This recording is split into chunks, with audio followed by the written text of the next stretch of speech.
Another interesting phenomenon we see in healthcare, if someone goes and sees a GP and they have a bad experience, they'll generally say, that was a useless GP, and they'll go and find another one.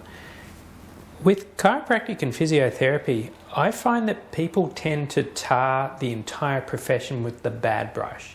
So we'll often have people come in to see one of our chiros for rehab here, and they'll say, I never bother going to see a physiotherapist because they're all useless, which I disagree with. And at the same time, I'll hear them say the same thing about chiros, where some of the physios that I treat and some of the GPs that I treat may start off very anti-chiro because they just go, chiros do this, because we have this vocal minority that might focus on doing essentially manipulation to cure all ills. And so I always think it's very bad to label a whole profession as a result of that one bad experience. What are your thoughts on that? Yeah, I also have had this happen with patients in the past who have said, I didn't come to physio because I didn't think you'd be able to help me, or no, I've never been to a chiropractor because I'm scared of them and I've heard what they did to a friend of mine.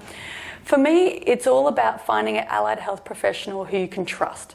So if you have a bad experience, you should be able to know that you trust that person enough to say, hey, last time I was here, I didn't have a good experience.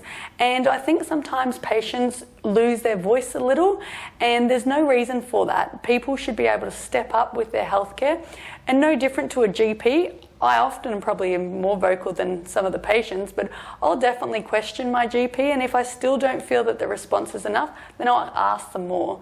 So again, I think that whether it's GP or allied health professional, you need to actually find your own voice and say, look, I didn't think that approach helped for me. Can you refer me on to somebody else or try again somewhere else?